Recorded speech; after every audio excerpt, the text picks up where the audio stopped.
Good morning, everybody. Today is Wednesday, November 11th. No, wait, what? November 2nd, 2016. The 11 confused me. This is Before the First Cup with Jules here at UCY.TV. Happy Wednesday, everyone. It is 58 degrees and very overcast here in upstate New York. So where did we leave off yesterday? We titled the show AI, Robots, DARPA, Space, Mutants, and Owning Godhood. And pretty amusingly, this was episode number 400 that has been ripped to YouTube. I don't know, there's probably a good 100 more before those 400, but I have 400 episodes of Before the First Cup on YouTube. So listen to them and weep. That was a goal I wanted to get to, so it was pretty awesome. So we talked about all those things. We spent about a week, again, this past week on AI and robots and DARPA. We spent then 2 weeks before that on space. We found that DARPA even has a space telescope, which I'd never read about. And they just had some big ceremony and handed it over to the Air Force and the Australian government, which was odd as well. But we see that with all of this mad science gone mad that's going on, that's being funded by taxpayer dollars, every single bit of this can potentially be used as a future weapon of mass destruction. I believe it was Stephen Hawking that had come out at one point and said, you know, despite any horror that we had up until this point, including nuclear weapons and biological and chemical weaponry, all of which we've dug into on the show over the years, these new 21st century technologies are way more devastating because they're not just wiping out the chessboard and starting over. They're actually getting into the building blocks of life. You know, whether you be transhumanizing something, trying to integrate it with the machine, or you're CRISPRing, trying to pass down some newly discovered traits, whether or not you're inserting synthetic amino acids to create new, never before seen organisms on this planet. It's absolutely insane. Found a TED Talk. I gotta watch it still. I don't know. I haven't had like 2 free hours in my life for a while, but hopefully, actually, this past weekend I did. Remember, I watched a movie, but I will try and check this one out because it looks really good. But it's a TED Talk called "Expanding the Genetic Alphabet," and this Floyd Romsberg talks about, he's a chemistry professor, one of the big universities, and kind of talks about how these artificial X and Y nucleotides are going to change the world as we know it. They're going to change how products are produced. I told you they were going to use them for drugs, of course, and create all these new drugs to medicate us with, but they're also going to try to figure out how to give us superpowers, how to utilize our genetic code to modify us, because human 1.0 is imperfect. Remember, we die. And death is the one thing that is the dangling carrot at the end of the rainbow for all these lunatics that have decided that they want to be gods. They need to cheat death. And once death is cheated, well, then it's anything goes. Then you have megalomaniacs in power forever. How wonderful is that? Then we can be enslaved under this new electronic tyranny that is coming. We even read a couple times, there was that one story, and I think, you know, ask me after 400 plus shows, 400 plus another 100, that never made it to YouTube because I would have had to do them by hand, and it was just way too hard with the whole network. After all these shows and all this research and all the reading and postulation that we've done together, I would have to say probably one of the most disturbing stories, future technologies. At least if I sit back and think about like what would be my most horrifying nightmare out of all this, would be the one where they first took a look at how difficult it would be to use this. And I don't even know how they were proposing to do it, but it was some sort of mind technology where they could literally make your brain feel like you've been locked up for 1,000 years or 100,000 years. And then even think with like virtual reality and how it's getting so close to being real.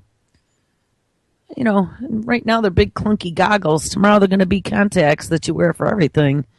You'll be wearing your contacts to connect to the internet. Remember, Google already had that to be your physician's assistant, to be able to be taking real-time blood glucose levels from your tears.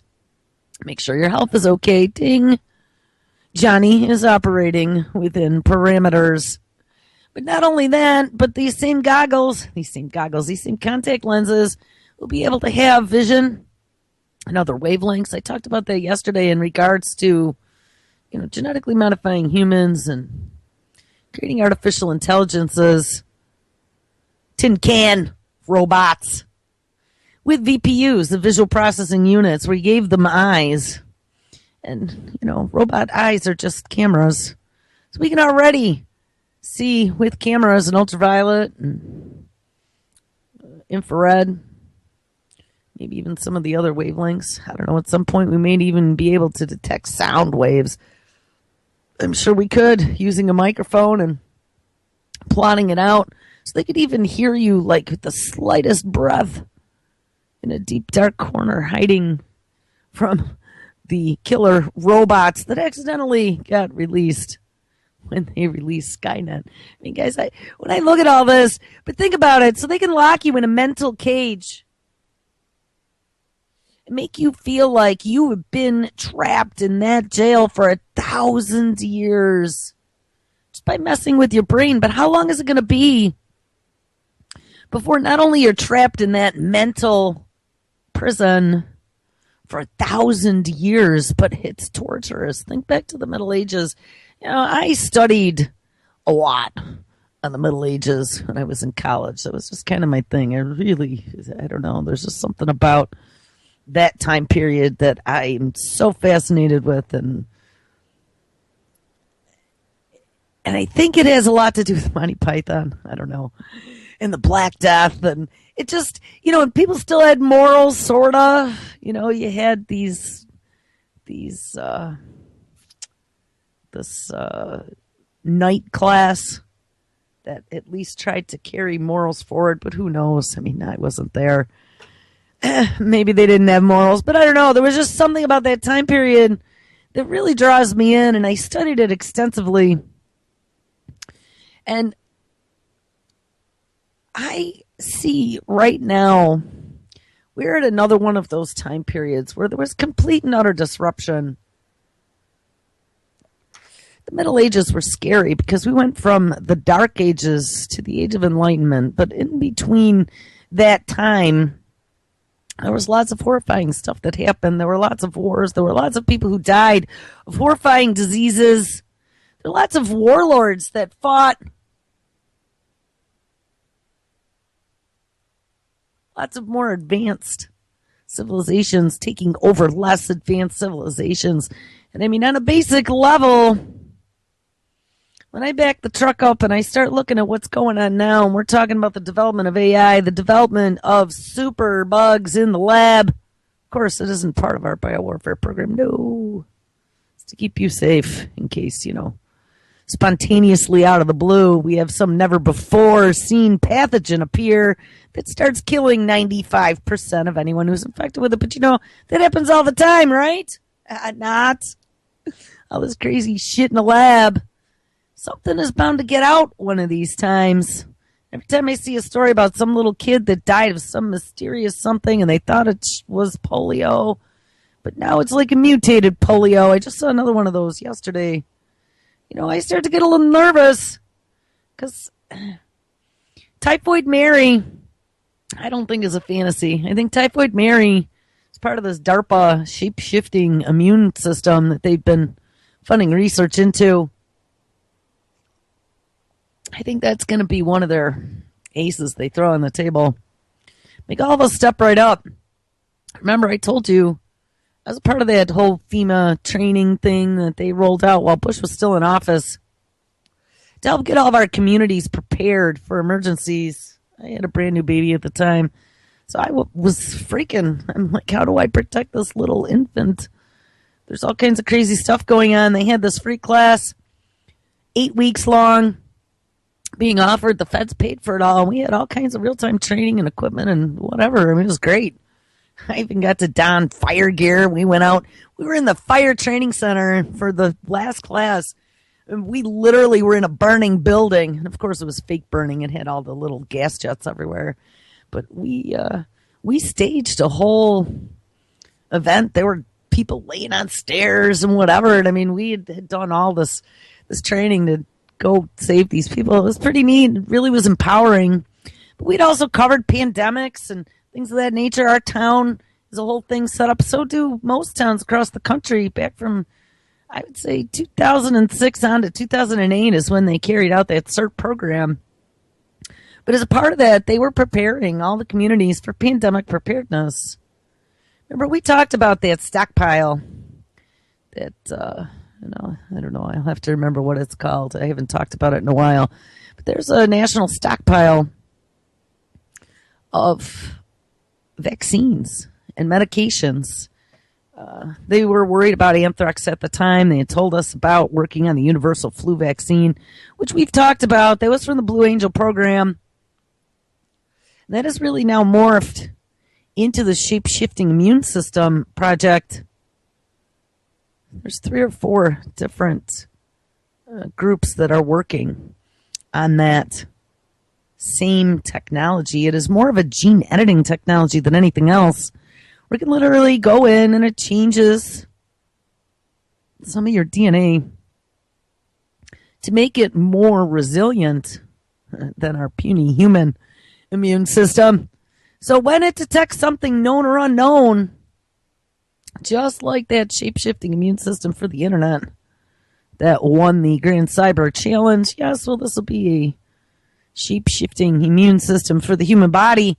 It'll be able to detect, patch, cure anything it encounters, regardless if our body had encountered it before. And see, that's where the big difference is.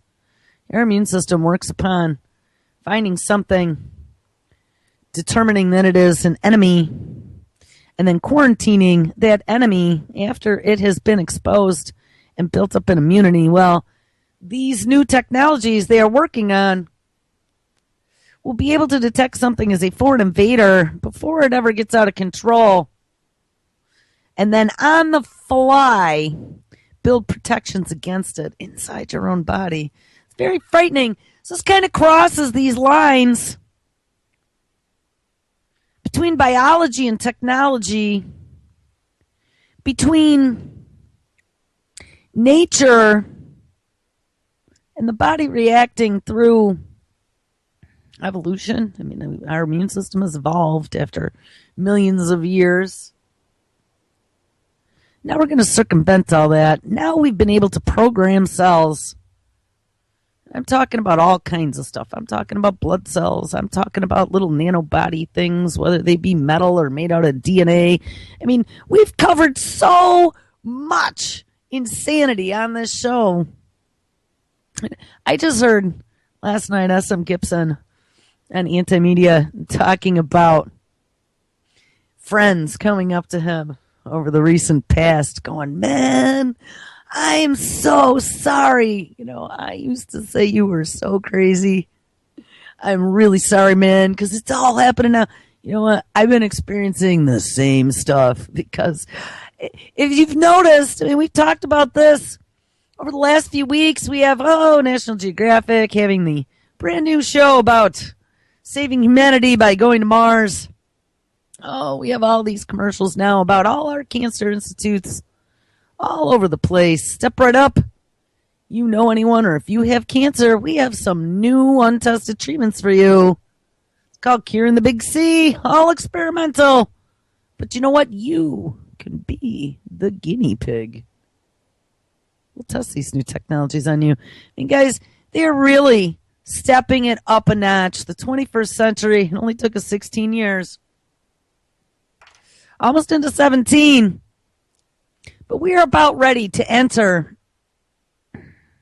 a new chapter of humanity and life on the planet. You know, we've discussed what all these technologies have in common, and that is that they are called disruptive. And disruptive technologies are the types of technologies that, like I said, only occur in the past, typically once every 20 years. They would kind of be a big revolution and sort of change the direction of maybe one or two industries. But we've gotten to the point now where technology in general has gotten us to the point where it's going to change everything. It's going to change everything everywhere. It's going to change the way we do business with each other and the way we interact with each other. We're already seeing that between texting and cell phones and email just over the last 20 plus years. You know, imagine a day when you go on a month-long cross-country trip driving by yourself, even with company. Just imagine not having a cell phone, not being able to call AAA if you break down, not being able to dial your significant other and say, hey, I'm here. They have to go find a payphone or have to rent a hotel room to get a phone and then pay $29.95 to initialize that call. When I went on my first cross-country trip in 1993, guess what? I didn't have a cell phone. I was a measly, I don't know, I was probably 20 or 21 at the time. All full of piss and vinegar. Me and two friends. After I graduated college, I quit my job of 5 years. And I was like, screw this shit. Not enough. I'm going to live a little bit. And we set out cross country. How naive were we? We had a bag of potatoes, a bag of onions. I don't know. We thought we were going to live on camping, $5 a night, KOAs cross country, living on home fries or something. I don't know what I was thinking. But here I am, heading out cross country. And really, the only cell phones that there were back at that time, my uncle had one of those bricks. I think I mentioned that before. That when he turned it on, it would make all your hair stand up on end on your arm. Back in those days, he was pretty wealthy. He had his own business, and I don't know, he liked hot cars and women. So it was a show-off toy. But, you know, most normal people didn't have a cell phone. There wasn't one. You drove from point A to point B, and then you made a phone call. So when I took off on this trip, I had triptychs. Remember, there were no such things as GPSs, and triptychs were the cheat. So I also had maps. I'll tell you what, my GPS here broke probably 2-3 years ago already. Never replaced it. You know why? Because I never liked them. I never needed them because I'd always done my navigation by eyeballing a map. And to this day, I still have a map. Actually, I have a U.S. map in my trunk, and I have a New York map in my glove box. Anytime I get lost, I just whip that sucker out, and I figure out where I am. But, you know, back in those days, you had no choice. Now you absolutely do. And I'm telling you what, the day we get that big EMP, every person who never learned navigation skills because they depended too much upon technology are really literally going to be screwed. They're going to look at a map one day and go, nah, I have no idea.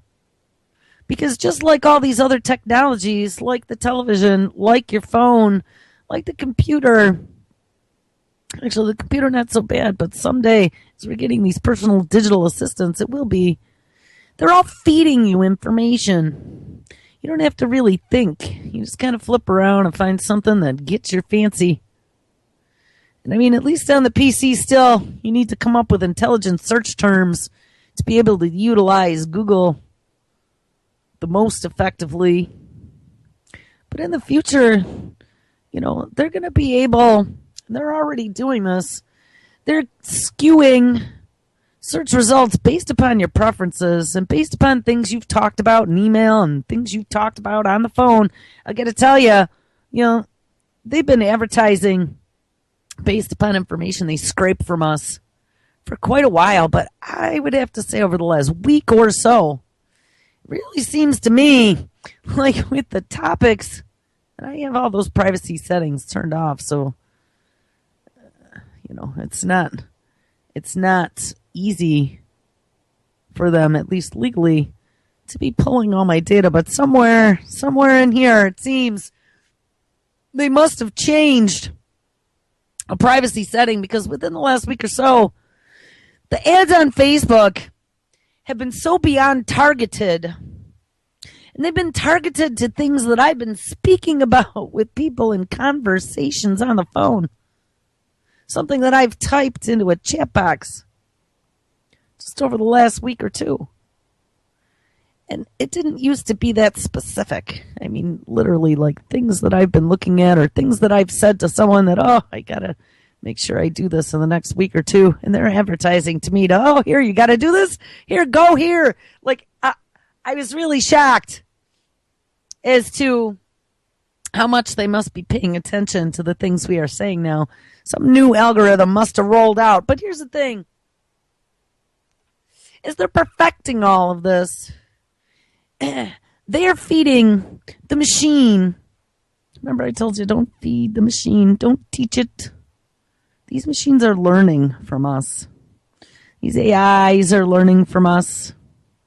The algorithms are learning from us.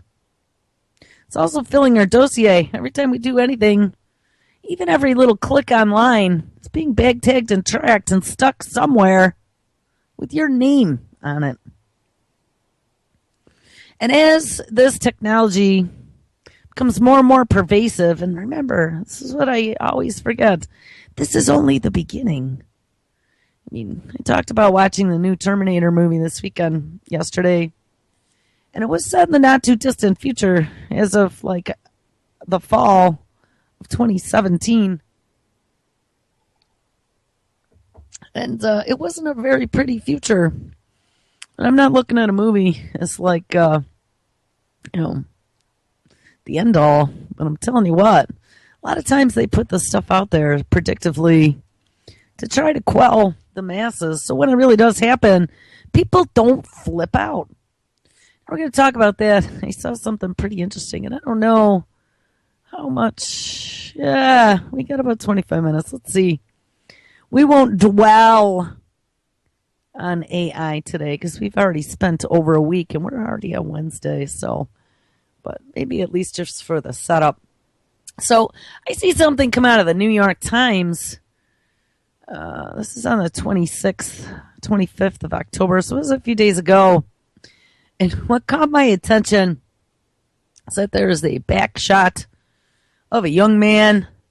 Actually, it almost looks like Zuckerberg from behind, but I don't know. He's a guy in a t-shirt with short, kind of curly, blondish hair. But you see him from behind, and you see a butt stock. You don't see it. Well, you do see his butt, too, but I'm not paying attention to that. You see a butt stock stuck in the crux of his arm from behind. Looks like he might have a cordless phone on his other hip. And you see a drone in the sky. What caught my attention about that is like, yep. The day the drones are flying autonomously over our skies everywhere, I'm going to be tempted if they continue to fly over my property. But this article is titled, "The Pentagon's Terminator Conundrum, Robots That Could Kill on Their Own." We read a story a few days back about DARPA utilizing off-the-shelf drones. And they did something with software and made them all autonomous and stuff. And they said, right now they're not killer, but they are autonomous. But we could make them killer. We could use them on the battlefield. Oh, how amazing would that be? It'll save lives.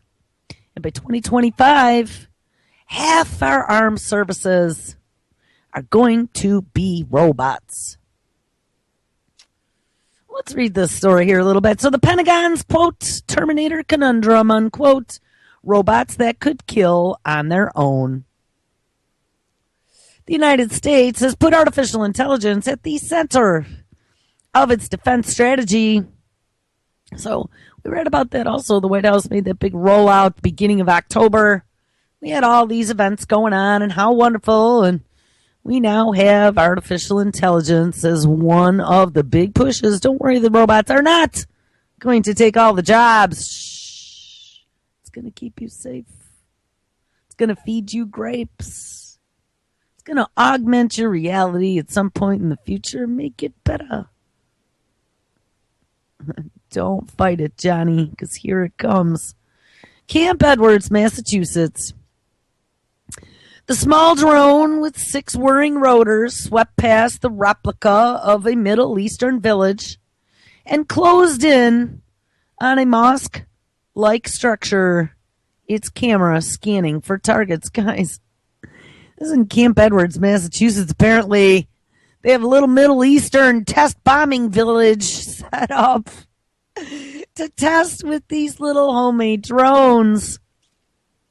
Try to find targets. We read that story. They've been able now to use some sort of technology, and I'm going to guess it's millimeter wave, terahertz. And I got to tell you, I've been reading tons. They are putting terahertz as the brand new scanning tech that they're going to be utilizing here in a lot of different ways. And maybe we'll spend some time on that next week. Anyway, the small drone with 6 whirring rotors swept past the replica of a Middle Eastern village and closed in on the mosque-like structure, its camera scanning for targets. No humans were remotely piloting the drone, which was nothing more than a machine that might be bought on Amazon, but armed with advanced artificial intelligence software, it has been transformed into a robot that could identify the half-dozen men carrying replica AK-47s around the village and pretending to be what? Oh, insurgents. Now, if you remember back a few days ago, maybe it might have even been Friday, we had done a story. It was actually a PDF that had come from DARPA.mil talking about their new ubiquitous awareness program called Squad X. And it showed how the military was utilizing 21st century technologies for full 360-degree operational and mission awareness. They had big dog bots behind them, those big pack bots that were coming up the rear, carrying their stuff, surveilling. They had snipers all walking, aimed in different directions, as a squadron in the center. And then they were being covered from above with all different kinds of surveillance and potentially weaponized drones to be able to clear the area as they start passing through. They were testing this technology in bunches of different scenarios. No longer in the deserts, no longer on the battlefield. No, because the battlefield is coming to a town near you. They were testing it in crowds in a crowded city. They were testing it in urban warfare, wandering through the streets. They were testing it inside and outside buildings to be able to sweep towns and villages to clear it of any potential dangers and insurgents.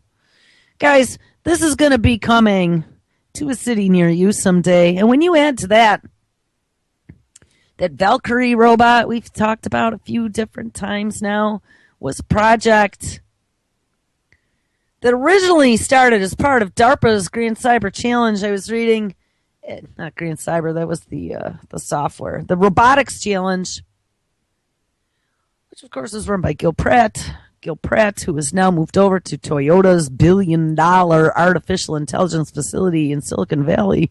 That Gil Pratt, yeah, to work on self-driving killer cars. Named Christine. Gil Pratt's project, though, they had that DARPA robotics challenge.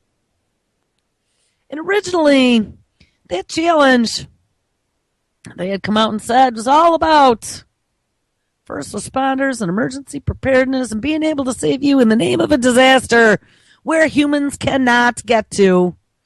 And in that name, they've created all kinds of crazy things, not just big, clunky, walking Atlas bots, but all kinds of, like, little squishy robots that can squish through door jams and climb walls or jump like a tick. There's that little one on wheels that looks pretty comedic, zipping around because it's just like a little platform on 4 little wheels. Looks like a little Lego robot. And until that thing gets up to the wall and then jumps like 40 feet into the air and keeps going. Pretty insane. But as part of this robot grand challenge that they had for DARPA, that Valkyrie robot was designed and then repurposed. And it was repurposed now by NASA to not only help be a service bot to go out and help astronauts up at the space station for repairs. They also were talking about now using something like Valkyrie, and it didn't look too much different from at least that same prototype. They've continued to use Valkyrie to go to Mars and help build structures to live in. So instead of sending people with nowhere to live or breathe or eat, they're going to send these Valkyries first. Help build structures and help build power infrastructure, whether it be solar panels or whatever, some sort of LG fuel generator. I don't know, whatever they're planning on doing, but they're going to send robots up there first. But as part of the story, they said not only are we going to use these robots in space, but we're also developing them to be first responders, because that was the original program, to be able to send out anytime we have some big emergency or we're going to need some assistance. We'd have these Valkyrie bots here in the United States helping rebuild homes after we've had massive flooding and hurricanes. Could have them helping us get up some power. So all these people that are living in shelters now where power's been down for 2 weeks will be able to get back into their homes. I mean, guys, we are going to have robots showing up en masse at some point. Of course, it's all going to be in the name of keeping you safe, protecting you from danger at first. But remember, these robots are the same technologies that are being developed by a war machine. NASA isn't necessarily a war machine, but I've talked many times about being the yin and the yang to DARPA. And remember, anything that goes up comes back down at some point. With all this space talk and executive orders and DARPA's telescope and the X-37B being handed over from NASA to DARPA to the Air Force, now the new space plane and all the other stuff, you know, they're working on weaponizing space. Don't think that that doesn't have anything to do with us. They can control and manipulate everything from space. They can target you with a pinpoint. They can control who comes in and out of the atmosphere once we start mining all these other planets, like they're planning on doing for the unlimited riches that are available on other heavenly bodies. But these very same robots that they're going to try to sell you, and remember, they're anthropomorphizing them. Let's make them look human. Let's make them look pretty. Let's make them look like Sophia. And let's tell Sophia to make sure that she tells us she does not want to kill humans. And maybe it won't be killing humans in the beginning, but they'll be watching humans. And as they're watching humans, they'll be learning from humans. And as they learn from humans, we saw what happened with Taybot, Microsoft's artificial intelligence that was set loose not once, not twice. It might have been 3 times. I don't know. At least twice. It was turned into an overly sexualized, Nazi-loving Nasty little AI bitch. That really worries me. Because that's what happens when these clean machines are put into contact with general humanity. Humanity is not a pretty place.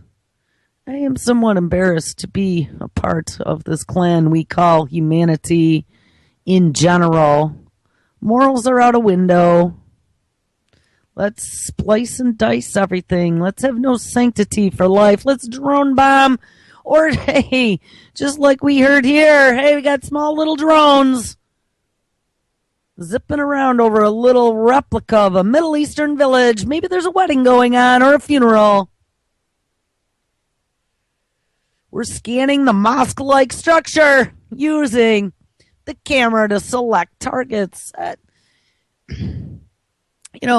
Those wedding and funeral processions where all these people are being killed by these unmanned aerial vehicles already. Many of them have been innocent civilians. And you know what? Nobody stood up and said anything. And I hate to tell you, those innocent civilians in this next round is going to be us. Ding! Where's Richard Dawson when you need him? Anyway, back to the story. So as the drone descended slightly, a purple rectangle flickered on a video feed that was being relayed to engineers that were monitoring this test of a drone flying over with its 6 whirring motors past the replica of the Middle Eastern village that had a mosque-like structure, scanning for insurgents with replica AK-47s in Camp Edwards, Massachusetts. The drone had locked onto a man obscured in the shadows, a display of hunting prowess that offered an eerie preview of how the Pentagon plans to transform warfare. Ding! Yes, they're planning to transform warfare and bring it right into your backyard. Almost unnoticed outside of defense circles, except by people like me. The Pentagon has put artificial intelligence at the center of its strategy to maintain the United States' position as the world's dominant military power. It is spending billions of dollars to develop what it calls autonomous and semi-autonomous weapons, and to build an arsenal stocked with the kind of weaponry that until now has only existed in Hollywood movies, ding ding, and science fiction, ding ding ding, raising alarms among scientists and activists and people like Jewel that listen to this show that are concerned by the implications of a robot arms race. And that's exactly what is happening here. And it's not just going to be a robot arms race.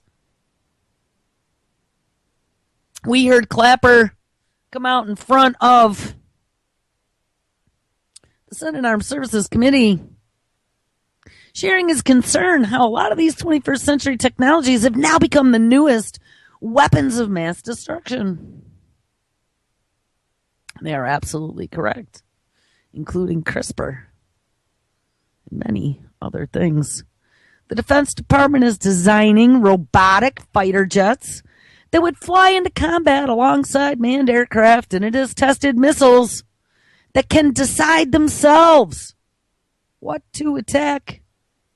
And it has built ships that can hunt for enemy submarines. We've talked about all this stuff, stalking those it finds for over thousands of miles without any help from humans.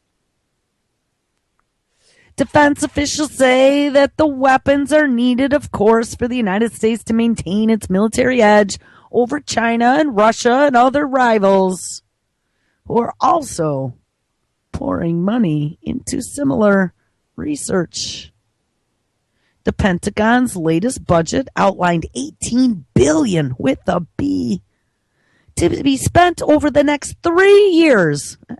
I'd love $18 billion for 3 years to blow. Holy shit. And technologies that include those needed for autonomous weapons. China and Russia are developing battle networks that are as good as our own. And remember, we read a story a while back that it said how China and Russia are utilizing DARPA as a blueprint because they want their own mad science gone mad military division. So, thanks, DARPA.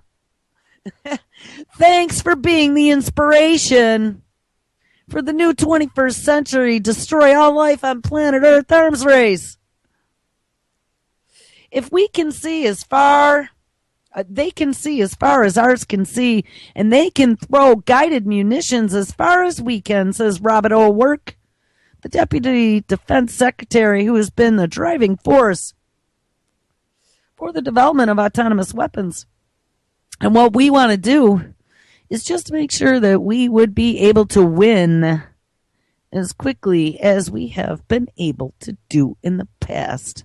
So don't worry about any collateral damage on the ground as Russia and China release their armed autonomous drones that are probably going to be dropped out of some sort of space thing in the sky right over an area. Bzzz. I'm telling you guys, I had that dream. Had to be close to 30 years ago now. And those squadrons of triangular-shaped craft shooting lasers, and the only place you could hide was inside the walls in the basement. Those weren't UFOs, guys. They were drones. They were autonomous drones, and they probably had millimeter wave on them that we discovered recently in our research. Can see through up to 8 feet of concrete. So hiding inside the walls in the basement won't even keep you safe now. It's very frightening. This is going to be our future reality, and it's not just going to be our government. It's going to be mad science gone mad everywhere because this is the new WMD race. And it's not just about drones. I mean, get your level 3, level 4 biosuit ready. Because I don't think that's going to be too far into the future either. You know, we have little Johnny DIY CRISPRing in mommy's back bedroom. We've read about that. They've democratized CRISPR across the planet. That ad gene sent out 60,000 copies, and those copies can all be copied without any lostness. We got a couple really huge problems, Clyde. They're percolating right now. And I can smell the coffee from here, and it smells kind of rotten. Just as the Industrial Revolution spurred the creation of powerful and destructive machines like, airplanes. It's airplanes, you know. They did a lot of things. Airplanes actually caused us to move from point A to point B and start mingling as a species versus living in our own areas. But airplanes are probably, I would say, the least of our worries. And now we have these autonomous planes and autonomous co-pilots. Just about a week ago, DARPA released their announcement about their new autonomous co-pilot. And remember, for a while there, we had all these planes going down and pilots going rogue and smashing into mountainsides. So, you know, problem, reaction, solution. We had to get the robotic co-pilot project on the way. And they've done that. But anyway, the Industrial Revolution spurred the creation of powerful and destructive machines like airplanes and tanks that diminished the role of individual soldiers. Artificial intelligence technology is enabling the Pentagon to reorder the places of man and machine on the battlefield, the same way it is transforming ordinary life with computers that can see, hear, and speak, as well as cars that can drive themselves. Ding, ding, ding, ding, ding. Did you hear that? They are enabling the reorder. Instead of man being number 1, we're now going to be number 2. reorder the places of man and machine, not just on the battlefield, but in ordinary life. These new weapons would offer speed and precision unmatched by any human, while reducing the number and, of course, the cost of soldiers and pilots exposed to potential death and dismemberment in battle. It's all for your own safety. Let the machines take over. By the way, this is a New York Times article from just a few days ago. The challenge for the Pentagon is to ensure that the weapons are reliable partners for humans and not potential threats to them. And at the core of the strategic shift envisioned in the nightmares of the Pentagon is a concept that officials call, and this is pretty scary, Centaur. Centaur, as in the centaur, like half man, half beast. Like, let's CRISPR a couple. Is envisioned by the Pentagon as a concept that officials call centaur warfighting, named for the half man, half horse in Greek mythology.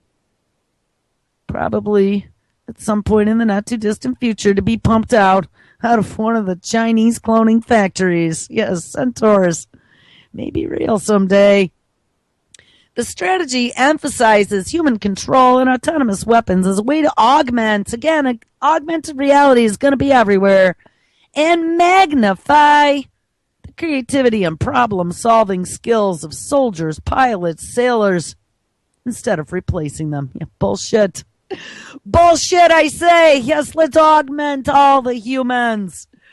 This is all for your own good. It'll make you more creative. You can philosophize, and your tin can robots will feed you grapes. The weapons in the Pentagon's vision would be less like the Terminator, and more like Iron Man or super soldiers. Here, step right up, Johnny. Get your little brain implant. We'll be able to help you out. This Pentagon guy says there is so much fear out there about killer robots and Skynet. Oh my God. Which was the murderous artificial intelligence network in the Terminator series. That's not the way we envision it at all, says Mr. Work from the Pentagon. Well, phew. I feel so much better. The New York Times told me so. When it comes to decisions over life and death, there will always be a man in the loop, he says. I'll put in parentheses, at least for now. But beyond the Pentagon, there's deep skepticism, yes, just like me, that such limits will remain in place once these technologies are creating thinking weapons, and they are perfected. Hundreds of scientists and experts warned in an open letter last year. We've talked about this one many times. Elon Musk and Stephen Hawking and Wozniak have all come out and said, whoa, dudes, slow down. We don't want AI deciding who lives and who dies. Not a good idea. They came out in an open letter last year that said developing even the dumbest of intelligent weapons risks setting off a global arms race. And guess what? It's already happened. The result, of course, the letter warns, would be fully independent robots that could kill, that are cheap and readily available to rogue states and violent extremists, as they are to the superpowers. Autonomous weapons will become the Kalashnikovs of tomorrow, said the letter. Well, now we have this Terminator conundrum. The debate within the military is no longer about whether to build autonomous weapons, because we've already done it, but how much independence to give them. How long of a leash do we let out? Well, General Paul J. Selva of the Air Force, who happens to be the vice chairman of the Joint Chiefs of Staff, so it means he's got a direct connect to the rotten cherry on top, said recently that the United States was about a decade away, so don't worry about it, Charlie, from having a technology that is fully independent, that could decide on its own whom and when to kill. But of course, it's just a decade away. But we have no intention of building that one. No. Other countries, though, were not far behind. And it was very likely that someone would eventually try to unleash, quote, something like a Terminator, unquote, says General Selva, invoking what seems to be a common reference in any discussions about autonomous weapons. Yes, Terminator. Guys, I am telling you, this is all beyond frightening, so don't worry about it. We're not going to build them, but hey, some of our adversaries might. And in that case, then we'll have to have one waiting in the wings to be able to battle it. But you know what? Terminators kill all humans. How disturbing is this? This isn't science fiction. This is out of the New York Times. Like last Sunday. Saturday, whatever day it was, 29th, 26th. All right, so last, hold on. Last Saturday. All right, so it was Saturday morning coffee.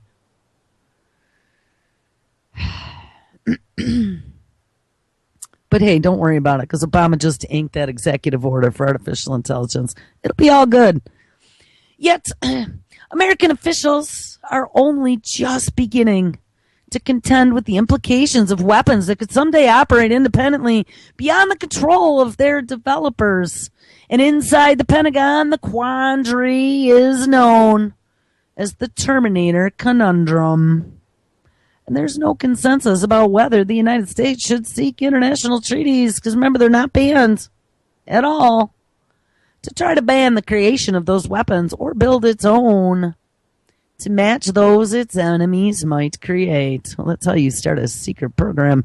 You ink that contract. No autonomous killer weapons, but in the back room, down that dark hallway with the blood smeared on the doors, you know that they're still working on stuff. You know, just like that biological warfare program, it never ended. It's all in the name. I'm keeping you safe. For now, though, the current state of the art is decidedly less frightening. Exhibit A small unarmed drone tested this summer in Cape Cod. Yeah, over the pretend mosque in the replica Middle Eastern village with AK-47 armed actors running around. It could not turn itself on and just fly off yet. It has to be told by humans where to go and what to look for. But once aloft, it has decided on its own how to execute its orders. The software powering the drone has been in development for about a year, and it was far from flawless during the days of trial. And in one pass over the mosque, the drone struggled to decide whether a minaret was an architectural feature or an armed man, living up to its namesake, Bender, the bumbling robot from Futurama. And we read that in another story yesterday, like, oh yeah, let's make it Goofy Bender. People don't get scared. They just kind of laugh about it. Bender drank too much and didn't really have all of his faculties. Well, this isn't going to be like that. I've talked many times, too, about the drones coming over and having the ability with 230-point facial recognition bloop, to recognize you as you're running through the woods. Well, check this out. At other moments, though, this drone showed a spooky ability to discern soldier from civilian and to fluidly shift course and move in on objects it could not quickly identify. Armed with a variation of human and facial recognition software, ding ding, used by American intelligence agencies.